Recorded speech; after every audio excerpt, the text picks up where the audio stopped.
Hey guys. Okay, so today we're going to talk about redeveloping brick 6-pack units. You know, the old unit developments.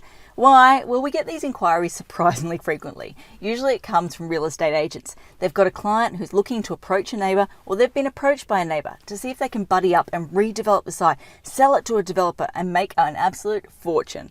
Hate to break it to you guys, but you're not going to make a fortune. Why do I say that?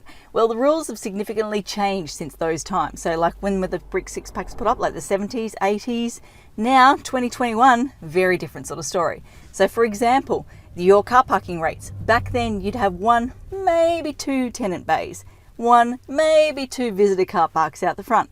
These days, for a standard medium-sized unit, you need 2.25 bays in total per unit. So as you can see, it's increased. Open space, private open space, more specifically. Back in the day, you'd have like these little piddly verandas that are like maybe 1.5 meters in depth, hanging off the lounge room, something like that. These days, if it's an above ground unit, you need a minimum of 12 square meters of open space, private open space, with a minimum dimension of 3 meters. If you're a ground level tenancy or unit, it's 35 square meters, etc., etc.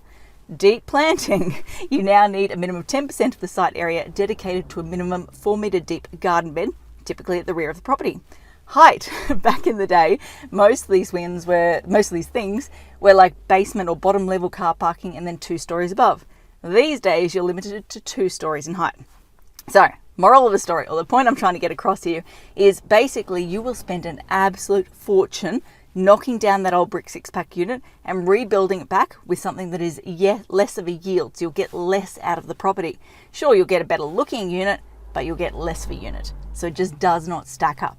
Unless you're in like a higher zone, like medium density residential or high density residential. In that situation, you potentially get 5 or 8 or more stories on the property. Different situation then. But that is so rare. Okay, I think that covers off everything I want to say today. As I always say, until next time, thanks for watching. For all you red tape lovers out there, I have one thing to say. Well, no, actually, I've got 3. Number 1, the advice provided in these videos is general in nature. It's not site specific. You would be a silly billy to go and make financial decisions based on this advice without first checking with the town planner. Don't be a silly billy.